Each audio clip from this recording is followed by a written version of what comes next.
Buenos días, ¿cómo están? ¿Bien? ¿Bien con ganas? Me parece muy bien, yo también, ¿no? Con muchas ganas y muy contento de poder compartir la palabra de Dios con ustedes un día más. Yo soy Emilio Brito, soy pastor ejecutivo y también pastor de enseñanza. Marco y Karina ya están muy cerquita de regresar a acompañarnos durante unas semanas. Pero mientras tanto vamos a continuar, como les dije hace rato, con esta serie que hemos titulado 12 hombres comunes y corrientes. El día de hoy vamos a hablar acerca de Tomás, el pesimista, y Mateo, el recaudador de impuestos. Pero antes de empezar, vamos a orar. ¿Listos? Querido Dios, te damos tantas gracias, Padre, por tanto que nos das, Señor. Nos has permitido llegar hasta este punto en nuestras vidas, Padre, y nos has traído hasta este lugar, a tu iglesia, Señor, a cantarte, a adorarte, y en este momento prepara nuestros corazones para escuchar tu palabra, Señor. Que seas tú el que hable en todo momento, que seas tú el que exprese su mensaje y que seas tú el que transforme corazones.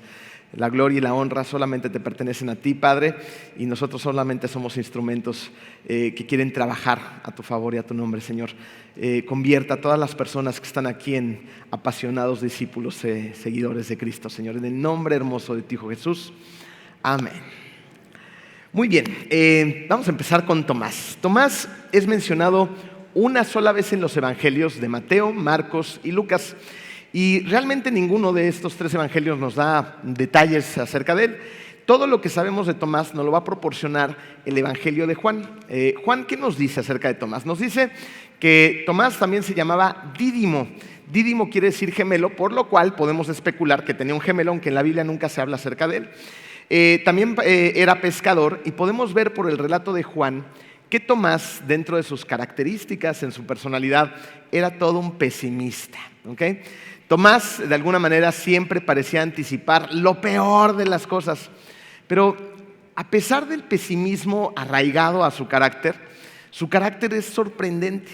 De hecho, su carácter lo vamos a empezar a ver en la resurrección de Lázaro. La mayoría de nosotros conocemos esa historia, pero para quien no la conozca la vamos a ir relatando rápidamente, versículo por versículo. Pero déjenme explicarles un poquito el contexto para que veamos por qué esto es importante en el carácter de Tomás. Resulta que en una ocasión Jesús tuvo que salir de Jerusalén porque su vida estaba corriendo peligro y su tiempo todavía no había llegado. Evidentemente Jesús sabía que su plan era morir en la cruz, pero el tiempo en el que tiene que salir en este momento de Jerusalén no es el tiempo en el que se acerque su muerte. Así que, ¿qué hace? Está corriendo riesgo su peligro y se van al otro lado del río Jordán. En este lugar, en el río Jordán, había multitudes que iban a escuchar predicar a Jesús. Es evidente, por lo que encontramos en la historia bíblica, que la gente estaba respondiendo de maravilla en ese momento del ministerio de Jesús, en esa ubicación en particular. También era un tiempo de mucha paz ahí en ese lado del río Jordán, porque pues, no tenían esa persecución de la cual estaban sufriendo en Jerusalén, ¿no? Entonces estaban de alguna manera pues, rindiendo frutos el ministerio, estaban muy contentos, había mucha gente que los iba a escuchar, que iba a escuchar a Jesús, ahí estaban los discípulos trabajando y pues su vida no estaba corriendo riesgo, por lo menos en ese momento. Pero de repente a Lázaro se le ocurre enfermarse. Aquí empieza la historia en Juan 11:1.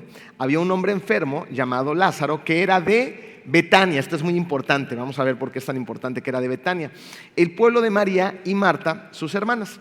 Recordemos que Jesús era muy amigo de Lázaro y sus hermanas, tenían una amistad muy unida, ¿no? Y las hermanas le envían un mensaje a Jesús y le dicen: oye, nuestro hermano está enfermo, ¿no? Ayúdanos de alguna manera. Y miren, hasta ahí pues no hay gran problema. Solo había un pequeñito detalle, que Betania estaba a las afueras de Jerusalén. Y resulta que prácticamente el cuartel general de los líderes judíos, de estos líderes que querían arrestar a Jesús para luego matarlo, estaba precisamente en Jerusalén. Entonces, si regresaba a Betania, se estaba acercando pues, de una manera muy importante al peligro, ¿no? Era como regresar a la cueva del lobo. Así que los discípulos deben de haber recuperado el aliento cuando Jesús dice las siguientes palabras en Juan 11:4. Esta enfermedad, refiriéndose evidentemente a Lázaro, no terminará en muerte, sino que es para la gloria de Dios, para que por ella el Hijo de Dios sea glorificado. Entonces imagínense a los discípulos en ese momento, ¿no? Ellos saben el riesgo que está corriendo Jesús y por lo tanto ellos también, al ir a Betania y escuchan que Jesús dice estas palabras, entonces pues a lo mejor pensaron: genial, Lázaro no se va a morir, simplemente va a estar muy enfermo, a lo mejor tiene fiebre, mañana va a amanecer súper bien y pues no tenemos que ir a Betania. Pero Lázaro, como todos sabemos, iba a morir. Y Jesús, al ser Jesús, el Hijo de Dios, sabía el momento exacto en el cual Lázaro iba a morir. Es por eso que necesita esperar 2 días más. ¿Para qué? Pues para que se muera Lázaro. ¿Ok? Versículos 5 y 6. Jesús amaba a Marta, a su hermana y a Lázaro. A pesar de eso, cuando oyó que Lázaro estaba enfermo, se quedó 2 días más donde se encontrara. Entonces recordemos esto. Jesús tenía que dejar que Lázaro muriera para que sus discípulos y las personas que estaban ahí vieran la gloria de Dios. ¿Ok? Entonces, cuando Lázaro muere, Jesús le va a decir lo siguiente a sus discípulos. Lo encontramos en el versículo 7. Volvamos a Judea. Entonces, imagínense la escena, ¿no? Ya entendimos toda la situación, el contexto. Entonces los discípulos ya estaban tranquilos de alguna manera. De repente Jesús dice estas palabras y les dice, volvamos para allá, ¿no? Los discípulos han de haber dicho, no, esto es una locura, vamos a ir a ese lugar que es tan peligroso. Y encontramos su respuesta en el versículo 8. Los discípulos dicen, Rabí, objetaron ellos, hace muy poco los judíos intentaron apedrearte y todavía quieres volver allá. O sea, haciendo como, tratando de recapacitar a Jesús. No inventes, ¿cómo crees? ¿Para qué vamos allá? Si aquí todo está de maravilla, las multitudes vienen, nadie nos quiere matar, el ministerio está resultando, no es ahorita como la iglesia, está llena, vibrante. ¿Para qué nos metemos en más problemas? Además de que seguramente pensaron esto los discípulos por su respuesta, ellos en ese momento no sabían que Lázaro había muerto. Y es precisamente por eso que Jesús se los va a dejar muy claro en el versículo 14 y 15, donde dice Jesús, Lázaro ha muerto y por causa de ustedes me alegro de no haber estado ahí para que crean, pero vamos a verlo. Entonces aquí ya está clarita la misión de Jesús. Jesús va a volver a Betania sin importar que Jerusalén, el cuartel general está allá cerca, quieran apedrearlo y matarlo, ¿no? Él conoce los riesgos, pero es Jesús, sabe que está salvo, que nada le va a pasar, que su tiempo no ha llegado, ¿ok? Pero los discípulos no, los discípulos iban entendiendo las cosas poco a poquito, ¿ok? Y fue en ese momento que Tomás habló. Aquí empezamos a ver el carácter de nuestro discípulo del día de hoy. Versículo 16. Entonces Tomás, apodado el gemelo, dijo a los otros discípulos, escuchen estas poderosas palabras de Tomás, vayamos también nosotros, ¿para qué? Para morir con él. Miren, evidentemente Tomás era un pesimista, ¿no? Se está diciendo, pues vamos a morir contigo, pero vamos. Pero podemos ver que era un pesimista heroico y leal. No, evidentemente no era un optimista. No dijo Tomás, bueno, vamos, Jesús, tú vas con nosotros, nada nos va a pasar, tú nos vas a salvar a todos, ¿no? Todo está bajo control. No dijo nada de esto, ¿no? Sino todo lo contrario, pues vamos a morir, pero yo voy a ir contigo hasta el final. No importa nada. ¿Por qué? Porque yo estoy dispuesto a morir contigo. Ese es el mensaje que le está mandando Tomás a Jesús. Un discípulo valiente, un discípulo leal. Entonces, ¿qué nos empieza a enseñar Tomás en este momento? ¿Qué crees? Que quiere que tú también, como un discípulo, como un seguidor de Cristo, seas un discípulo valiente y leal. Finalmente vemos cómo Tomás fue un ejemplo de valor pues, en su expresión, pero también para sus amigos que lo rodeaban.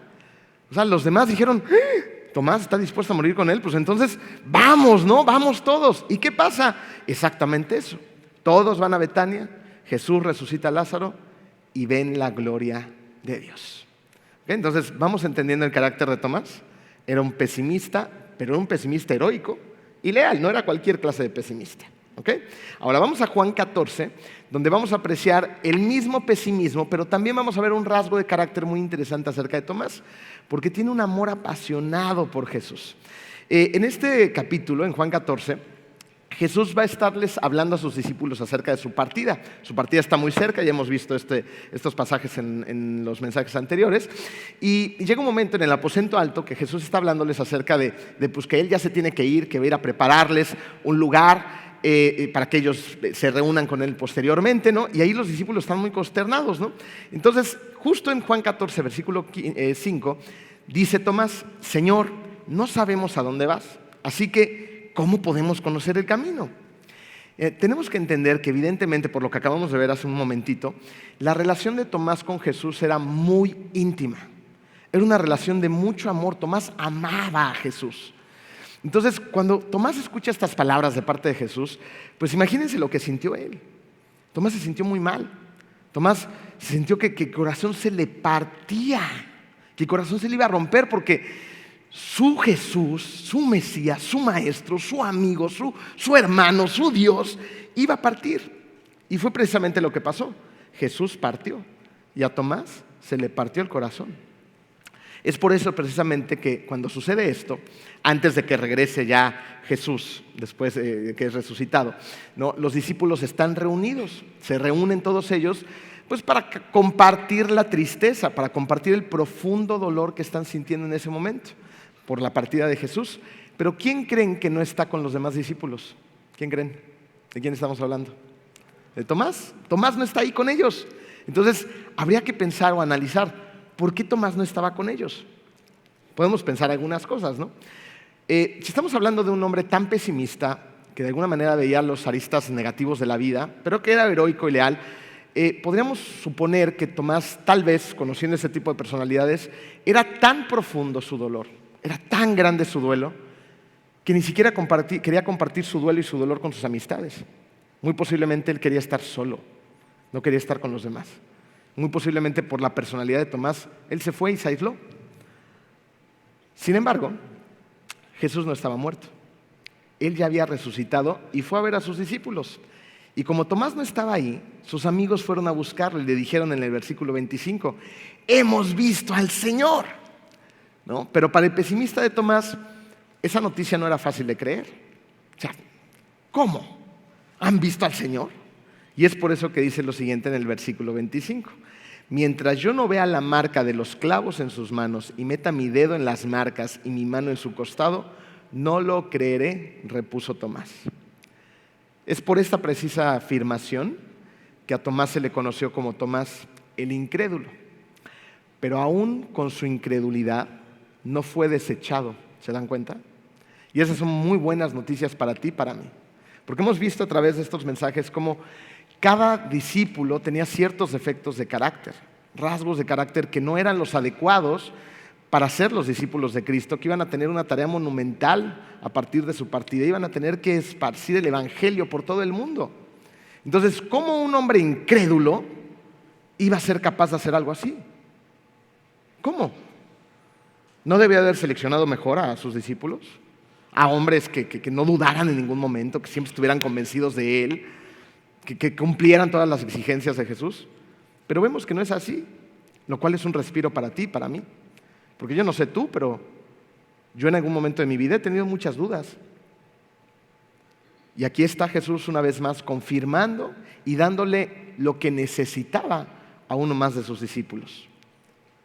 Le dice en el versículo 27 Jesús, luego le dijo a Tomás, pon tu dedo aquí y mira mis manos. Acerca tu mano y métela en mi costado y ya no seas incrédulo, sino hombre de fe. Entonces, en lugar de desechar a Tomás, le da lo que necesita, lo reafirma. Y es precisamente con un corazón renovado que Tomás en el versículo 28 dice, Señor mío y Dios mío, ¿no? En ese momento dice, sí es, ¿no? Sí está aquí, sí resucitó. Entonces lo declara, Señor mío y Dios mío, exclamó Tomás. ¿Qué nos enseña Tomás en esta segunda parte de su personalidad? Que Tomás podía ser pesimista y podía ser incrédulo, pero una vez que estaba convencido de algo, se convertía en un hombre valiente y leal, lo cual nos debe de llevar a la siguiente reflexión. ¿Hasta dónde tú estás dispuesta a llegar con tal de defender tus principios en Cristo? ¿Hasta dónde? Hay momentos en la vida, ya es poquita memoria, ¿no? Hacia atrás, a lo mejor en tu presente y en tu futuro definitivamente, en el cual vas a tener tentaciones. ¿Quién no? Y vas a tener tentaciones de muchos diferentes tipos. Vas a tener tentaciones económicas para hacer ciertas cosas incorrectas, tranzas, fraudes, lo que sea. Vas a tener tentaciones relacionales para traicionar a alguien, para chismear acerca de alguien, para quejarte acerca de alguien, para destruir una amistad o incluso destruir a tu propia familia. Vas a tener también tentaciones sexuales que pueden empujar a tu matrimonio a romperse, a dividirse y a tus hijos a sufrir muchísimo. Vaya, puedes tener muchos diferentes tipos de tentaciones. Y miren, el enemigo es paciente. Y el enemigo tiene mucho tiempo. Lo que él tiene es tiempo. Y ha tenido mucho tiempo a través del curso del tiempo de estudiar a las personas. Y sabe de qué pie cojeamos. Sabe de qué pie cojeas tú. Entonces muchas veces no te sorprendas que los ataques sean con tiros de precisión y que te den donde más te duele, que te den donde más frágil eres, donde más vulnerable eres. Y es aquí donde te tienes que hacer preguntas como estas. ¿Hasta dónde estoy siendo capaz de defender mis principios en Cristo? ¿Hasta dónde? ¿Hasta dónde voy a llegar? ¿Voy a llegar hasta las últimas consecuencias? ¿Voy a ser capaz de voltear a ver a hombres como Tomás, que en su momento dijeron, si te van a matar a pedradas, yo voy contigo y estoy dispuesto a dar mi vida por ti, porque creo en ti, porque tú eres el Mesías, porque eres el Hijo de Dios? ¿Hasta dónde estás dispuesto a llegar tú? No creo que nadie te apedree, gracias al Señor, pero vas a batallar con estas cosas, probablemente todos los días o de manera constante. Entonces, ¿somos capaces de defender el Evangelio? De levantarnos fuertes, leales y valientes, y decir, no, esto no, no voy a caer. Y voy en ese momento a moverme de ahí, a huir. Porque hay tentaciones con las cuales ni siquiera debes empezar a tener una conversación. Eso fue exactamente lo que le pasó a Eva, ¿no? En el Génesis, en el jardín del Edén. ¿Qué empezó a hacer ella? ¿Por qué cayó? Porque empezó a tener una conversación con el enemigo. Y pues el enemigo le ganó. Entonces, cuando nosotros nos ponemos a discutir, a argumentar, ¿no? A validar ciertas cosas, bueno, pero es que, ¿no? Si yo no hago esto, mi familia no va a tener que comer, ¿no? Bueno, la situación parece ser muy noble, pero el cómo, hay que pensar el cómo. ¿Hasta dónde estoy dispuesto a llegar con tal de? Y entonces nos mostramos, estoy dispuesto a hacer esas cosas incorrectas, como personas de poca fe. Porque realmente no tengo fe en Dios, en que Él proveerá, en que Él me sostendrá, en que Él es quien es, el Dios que sostiene el universo y que tiene posados sus ojos sobre mí, sobre mi corazón y sobre mis oraciones. ¿Se dan cuenta? Y entonces sacrifico mis valores en Cristo. Entonces, ponlo ahí en las rayitas que tienes, hasta dónde estoy dispuesto a llegar por Cristo. Y que tu pensamiento, tu corazón, tu mente se dirijan a tomar una decisión el día de hoy, decir, voy hasta las últimas consecuencias, hasta lo último. ¿Qué pasó después con Tomás? Pues su vida rindió frutos porque estuvo dispuesto a seguir a Jesús hasta las últimas consecuencias. De una manera muy valiente y leal, predicó la palabra. Se dice que llegó hasta la India con el Evangelio y murió siendo atravesado por una lanza. Y en ese momento su más grande anhelo se cumplió, ir a donde estaba Jesús. Murió y se reunió con él. Mateo, por otro lado, era un recaudador de impuestos. Lo que sabemos de Mateo es que él de entrada se convirtió en un hombre muy humilde y no lo era, porque era recaudador de impuestos. ¿Por qué decimos que es un hombre humilde? Porque él escribe un evangelio, Mateo. ¿No? Y en el Evangelio de Mateo su nombre aparece tan solo 2 veces. Entonces, pues él tenía la capacidad de ponerse ahí como el héroe, ¿no? Él lo escribió, él destacarse, ¿no? Miren, yo hice, yo fui, yo estuve, yo vi. Y no hace esto. Él solamente aparece 2 veces por ahí, ¿no? Y listo. Pero esto fue una transformación en su corazón. Porque antes de convertirse en ese discípulo humilde, pues era un hombre materialista, evidentemente. Era un hombre que tenía otros intereses muy diferentes a la humildad. Y al ser recaudador de impuestos, pues esto es lo último que esperaríamos de un hombre que llegaría a ser un apóstol de Jesús. ¿Por qué? Porque los cobradores de impuestos eran las personas más despreciadas de Israel. Fíjense, a los cobradores de impuestos se les conocía también como los publicanos. Y eran hombres que habían muchas veces comprado una especie de franquicia de impuestos, se las iban y se las compraban al emperador romano para obtener dinero, era un negocio. Decían, a ver, están vendiendo franquicias, ¿no? Entonces sacaban los ahorros, decían, yo quiero una, iban con el emperador romano les daba una orden y con eso ya podían cobrar impuestos. Entonces de esta manera pues se llenaban los bolsillos ellos y también aprovechaba el emperador para que le ayudaran a llenar sus arcas. Y resulta que Mateo había escogido ser un publicano. Entonces él se ganaba la vida de esta manera. Por lo tanto, llega un momento en su vida, y ahorita vamos a entender por qué estoy diciendo esto, en el cual Mateo se encuentra lleno de culpa, lleno de remordimiento, lleno de vergüenza. ¿Por qué? Pues porque lo que hacía era, compró una franquicia para robarle a la gente. ¿A qué gente? A su propio pueblo, en nombre de los romanos. Entonces esto era algo muy, pero muy fuerte. Fíjense, vamos a tratar de entender en qué postura se encuentra el corazón de Mateo, ¿ok?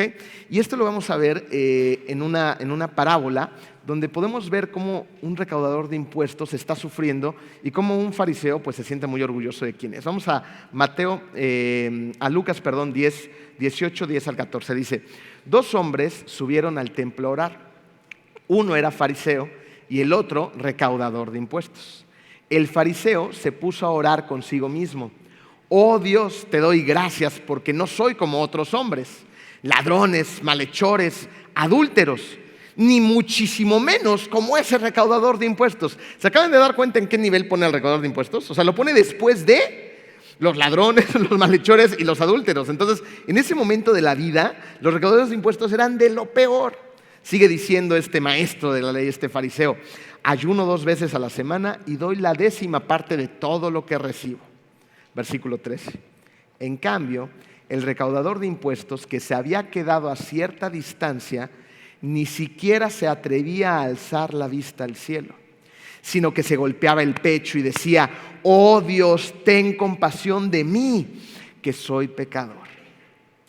Fíjense, esa parábola pudo ser perfectamente el reflejo del corazón de Mateo. ¿Qué vemos en esta parábola? Vemos que hay una persona con un corazón arrepentido, que ni siquiera se siente digno de voltear a ver al cielo, que se está golpeando el pecho y le está diciendo a Dios: ten compasión de mí porque soy un verdadero pecador, Señor.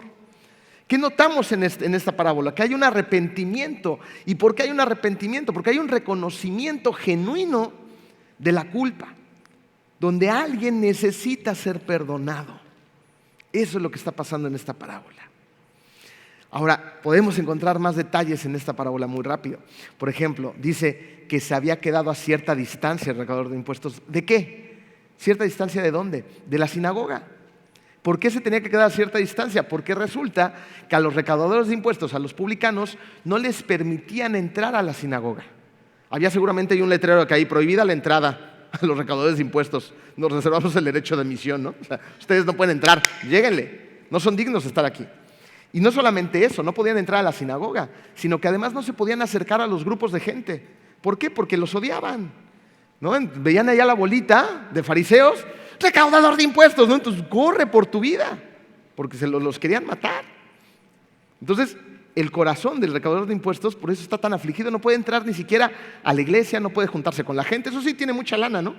Le va re bien, pero es un marginado a nivel relacional y a nivel religioso también.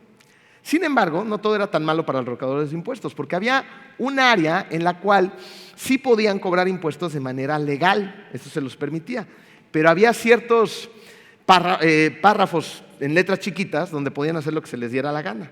Entonces había un área donde podían cobrar impuestos de manera legal y había otras donde podían robar. Vamos a entenderlo mejor. En aquel entonces había 2 clases de cobradores de impuestos: los gabai y los moques. No me pregunten por qué se llaman así, pero así se llamaban, ¿ok? Los gabai eran recolectores de impuestos generales. Los gabai, hagan de cuenta que podían cobrar impuestos sobre la propiedad y sobre los ingresos, y estos impuestos eran de alguna manera muy fijos, ¿no? Eran fijos. Entonces, tienes ciertas propiedades, tienes cierto ingreso, sobre eso cáete con una lana, ¿no? Entonces, no había margen de cobros extras. Sin embargo, los moques, ellos cobraban impuestos sobre el comercio, sobre todo lo que se transportaba, las importaciones, las exportaciones, cobraban impuestos sobre las rutas, los caminos. Era como la caseta de cobro, ¿no? De aquel entonces. Y había literalmente cobros de peajes, donde te decían: a ver, tu carreta de carga trae 1, 2, 3 ejes, ¿no? Entonces te tocan 300 pesos, trae 2 ejes, 200 pesos, te trae un eje, 100 pesos. Ah, y traes animales de carga, ¿no? Con los que le estás jalando. Entonces también sobre los animales. Pero, a ver, déjame revisar, ábrete el abrigo. Ah, traes unas cartitas por ahí que llevas, entonces también te voy a cobrar impuestos sobre la carta y sobre el alimento, y a ver qué más se me ocurre por ahí, ¿no? Entonces empezaba la extorsión. ¿La conocen? ¿Quién no conoce la extorsión en este país, verdad? ¿No? Entonces empezaba la extorsión también en aquella época y estas personas eran los moques, los que hacían eso. Sin embargo, había dos clases de moques, los grandes y los pequeños. ¿Ok? Los pequeños eran los que hacían el trabajo sucio y los grandes eran los delincuentes de cuello blanco. Entonces los moques grandes estaban atrás de su escritorio en su casa, guardaditos o en su oficina, y desde ahí contrataban a los moques chicos, y los moques chicos eran los que extorsionaban en el camino, los que estaban ahí con su mesa, como Mateo, recaudando el impuesto, ¿no? Por eso podemos saber que Mateo era un recaudador de impuestos pequeño, era un moque pequeño. ¿Y saben quién era un moque grande? ¿Quién otro es recaudador de impuestos en la Biblia que se acuerden? Empieza con Z. Zaqueo, muy bien. Zaqueo era un moque grande, entonces podríamos imaginar, ¿no? Que casi Zaqueo era como el jefe, ¿no? De gente como Mateo. Entonces Zaqueo los contrataba, Zaqueo estaba a todo dar en su casa, moque grande, recibiendo el ingreso de todos los moques pequeños, y los moques pequeños tenían que ir al camino o tenían que agarrar su escritorio y ponerlo en el mercado para recaudar el impuesto. Entonces, ¿a quién creen que odiaban más las personas? ¿Al moque grande o al pequeño? Pues al pequeño, porque era el que daba la cara, era el que extorsionaba prácticamente, ¿no? Entonces, Mateo era un hombre pero muy odiado por los demás. Es por eso que debe de haber sido algo sorprendente para Mateo cuando Jesús lo ve sentado precisamente en ese escritorio, haciendo su trabajo, y Jesús simplemente le dice: sígueme. Sígueme. Fíjense, en ese momento, Mateo abandona la oficina de impuestos, se levanta de su escritorio y se aleja de esa profesión que lo había llenado de posesiones, pero que le había dejado vacío el corazón.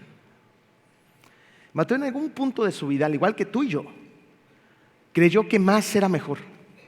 Más cosas, más dinero, más posesiones, más, ¿no? Trataba de llenar un vacío en su interior. Pero en algún punto de su vida también se dio cuenta que por más que tenía, no se sentía satisfecho, no se sentía lleno. Él no podía llenar ese vacío en su interior. Necesitaba algo más.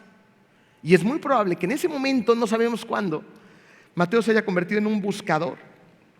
Empezó a buscar algo más. Y fue cuando Jesús lo encontró.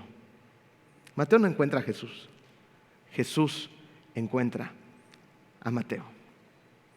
Jesús te encuentra a ti. Yo no sé en qué punto de tu vida estés el día de hoy. Yo no sé si sigues acumulando cosas para llenar un vacío o si sigues buscando respuestas en lugares donde no existen, donde no están. Pero ¿sabes qué sí sé? Lo que sé es que Dios te está llamando. Te está llamando de diferentes formas, ¿eh? Te puede estar llamando a que le entregues tu vida a Él, ¿no? Te rindas a través de su Hijo Jesucristo, si no lo has hecho. O te puede estar llamando a que renueves tus votos y que ya te decidas a seguirlo en serio. Pero de una u otra manera te está llamando.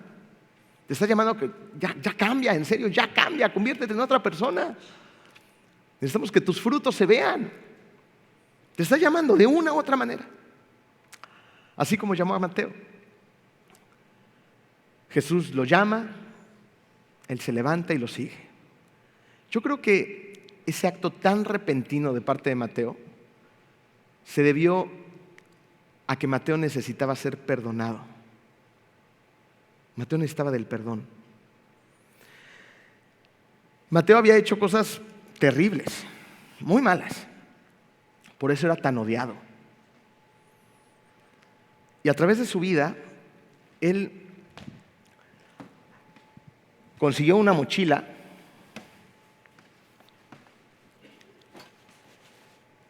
y se la llevó a su vida. Y en esa mochila, él empezó por ciertos momentos a creer que necesitaba más. Que necesitaba más para ser feliz. Lo único que necesitaba era de Jesús. Pero él no lo entendía, no lo conocía en ese momento. Entonces, el mundo lo envolvió, el mundo le vendió una idea y él se entregó a esa idea. Y llegó un momento en el que empezó a ver ciertas cosas que llamaban su atención. Cosas materiales. ¿Por qué no? ¿Cómo le voy a hacer para conseguirlas? No importa. No importa. Lo que sea necesario con tal de conseguirlas. Y entonces abrió su mochila y empezó a depositar una carga, una pesada, Pero todavía podía andar por la vida. Se sentía diferente, pero sentía que estaba alcanzando sus metas, sus éxitos, las cosas que el mundo le ofrecía y de alguna manera lo tenían que hacer feliz, ¿no es así? Y entonces ahí iba Mateo cargando con una mochila pues pesada, pero todavía aguantaba. Pero de repente esas cosas empezaron a tornarse más pesadas porque empezó a llegar el remordimiento. Empezó a llegar el remordimiento a su vida. Sin darse cuenta, este remordimiento se fue almacenando también poco a poco en esa mochila. Se empezó a acomodar a ella, pues porque tenía que seguirla cargando. Tenía que seguir cargando el remordimiento. Y siguió caminando. Pero no era solo el remordimiento lo que iba a estar cargando, también iba a cargar la culpa de todas las cosas que estaba haciendo, de todas las cosas que estaba haciendo mal, con tal de alcanzar sus propias metas. Y siguió acumulando más peso. ¿Crees que ya no cabe más? El pecado siempre encuentra espacio. Se acomoda de alguna manera en tu vida. Y luego llegó un momento en el que tenía que lidiar además con el pasado de todas esas malas decisiones. Un pasado que se empezó a convertir en un gran lastre. Pero encontró espacio para meterlo, que el pasado no se queda afuera.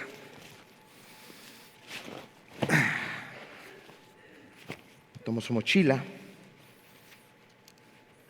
Tiene más bolsitas para seguir metiendo más cosas. Y entonces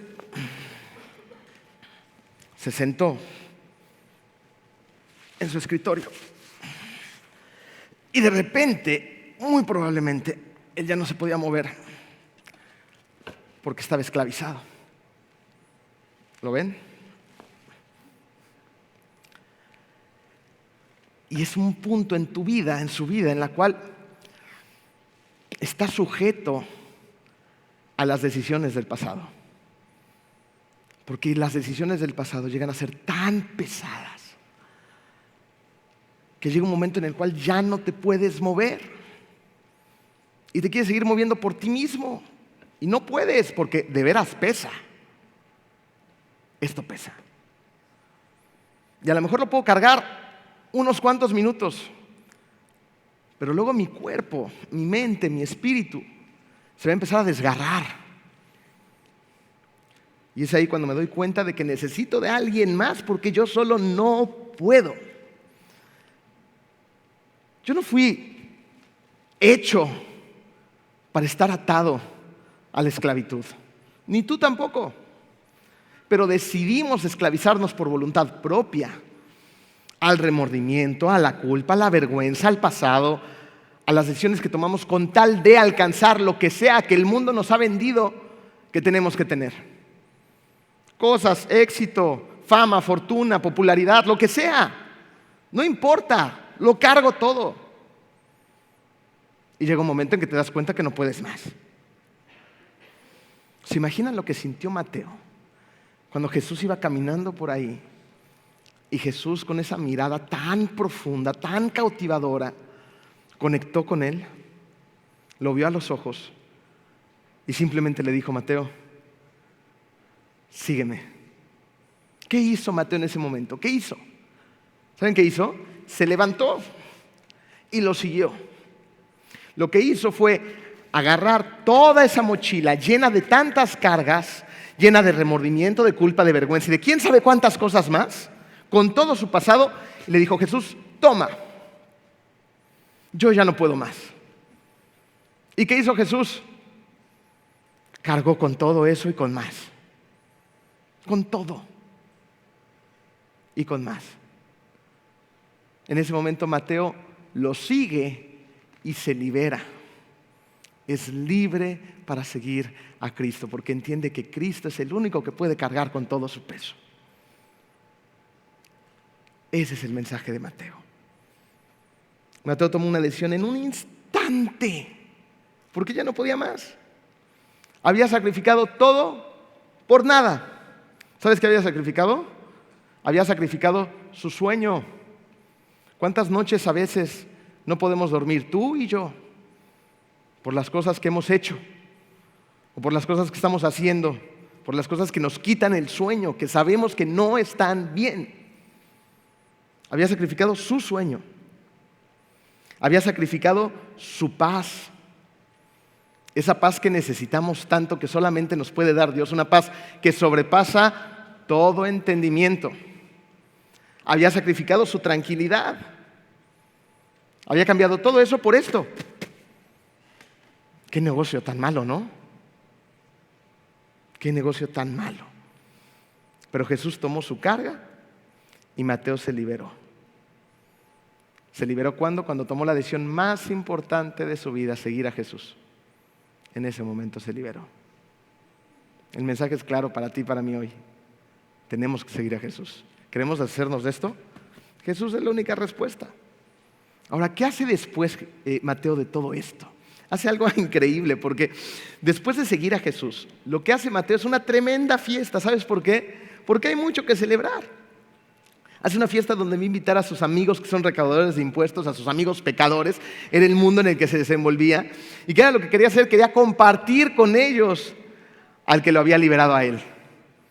Eso no era para sí mismo nada más. Era algo muy grande, lo tenía que compartir. Lucas 5, 29 al 32. Luego Leví, a Mateo le decían Leví le ofreció a Jesús un gran banquete en su casa. Y había ahí un grupo numeroso de recaudadores de impuestos y otras personas que estaban comiendo con ellos. Pero los fariseos y los maestros de la ley, que eran de la misma secta, les reclamaban a los discípulos de Jesús: ¿por qué comen y beben ustedes con recaudadores de impuestos y pecadores? Responde Jesús: no son los sanos los que necesitan médico, sino los enfermos. No he venido a llamar a los justos, sino a pecadores para que se arrepientan. Y aquí están esos pecadores comiendo con Jesús, siendo llamados por Él para que se arrepientan.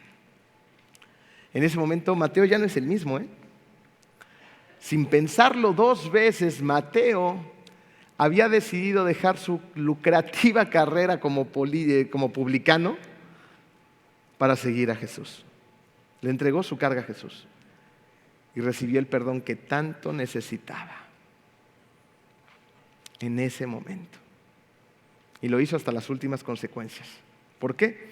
Porque la tradición nos dice que Mateo murió quemado en la hoguera a causa de Jesucristo. Lo siguió hasta las últimas consecuencias. Mateo era un cobrador de impuestos y Tomás un pesimista incrédulo. Ambos fueron hombres comunes y corrientes como tú y yo, pero fueron transformados por Jesús. ¿Te das cuenta cómo Jesús usa personas comunes y corrientes como tú y yo para transformar el mundo? ¿Qué te dice eso hoy? Te dice: súbete al barco, ven, vamos a transformar el mundo. Yo cargo tus cargas por ti, te voy a liberar y vamos a transformar el mundo juntos para siempre. Eres una persona común y corriente y puedes estar cargadísimo, cargadísima de culpa, vergüenza, remordimiento y de no sé cuántas cosas más. Y a lo mejor no has podido despegar como un cristiano que refleje el amor de Cristo porque no le has terminado de entregar todo lo que todavía tienes en tu equipaje. El llamado es simple. Cristo nos dice: ven, sígueme, yo lo cargo por ti. Pero tú tienes que hacer tu parte. Tienes que darme tu equipaje. Tienes que venir a mi vida. Tienes que pedir perdón. Tienes que arrepentirte de las cosas que has hecho. Y aquí estoy yo para perdonarte todas esas cosas. Pero tú tienes que hacer tu parte. Hazla. Pídele perdón a Dios. Arrepiéntete de las cosas que te tengas que arrepentir. Abraza el Evangelio, abraza la cruz, abraza a Cristo. y rinde tu vida a Él para el resto de tu eternidad. Cambia de verdad. Sal de este lugar sintiéndote renovado, renovada, libre, más ligero, más ligera.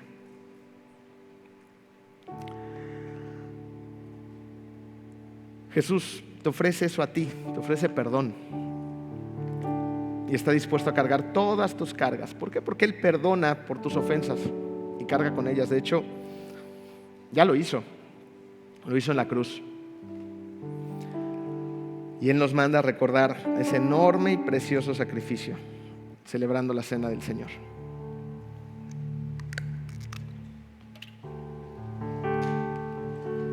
Jesús, hace más de 2000 años, tenía un plan junto con su Padre, junto con Dios y el Espíritu Santo, un plan perfecto para redimir a la humanidad.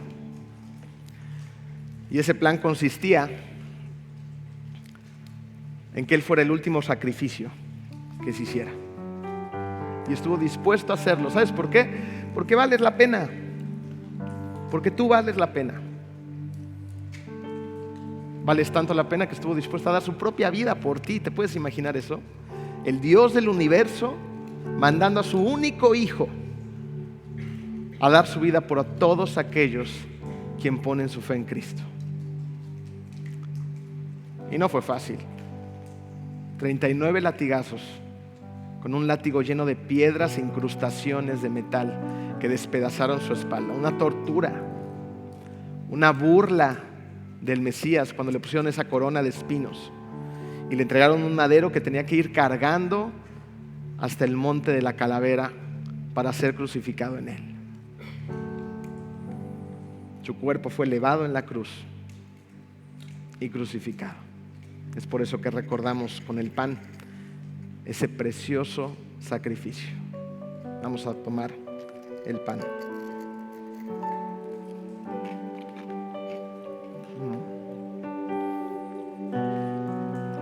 Y su sangre fue derramada también por ti. Y hoy recordamos con este elemento, con este jugo, esa sangre preciosa que fue derramada para limpiar tus pecados.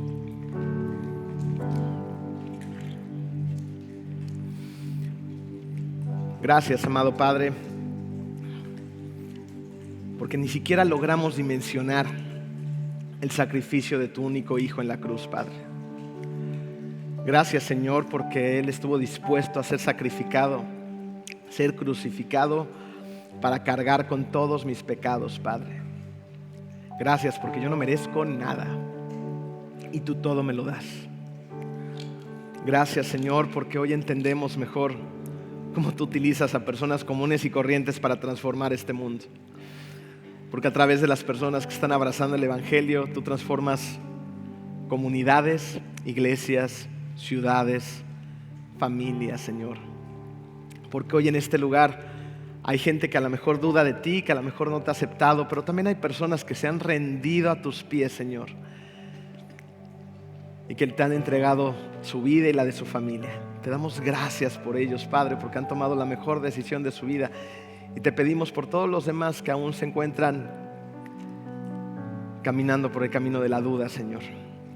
Sé tú quien les hables a su corazón, Padre, y ellos rindan su vida a ti, Padre. Abracen el Evangelio, abracen a tu Hijo Jesús y depositen toda su fe en aquel que dio su vida por nosotros. Gracias, Señor, por ese cuerpo crucificado. Gracias, Señor, por esa sangre preciosa derramada en la cruz. Gracias por tu amor a cada uno de tus hijos, Señor. El día de mañana esperamos con ansias podernos reunir con Mateo, con Tomás, con Andrés, con Pedro, darnos un fuerte abrazo y que nos cuenten todas sus historias, y que antes de entrar tú nos veas a los ojos como un día viste a Mateo y nos digas: bien hecho, siervo bueno y fiel. Bien hecho, siervo bueno y fiel. En el nombre de Cristo Jesús. Amén.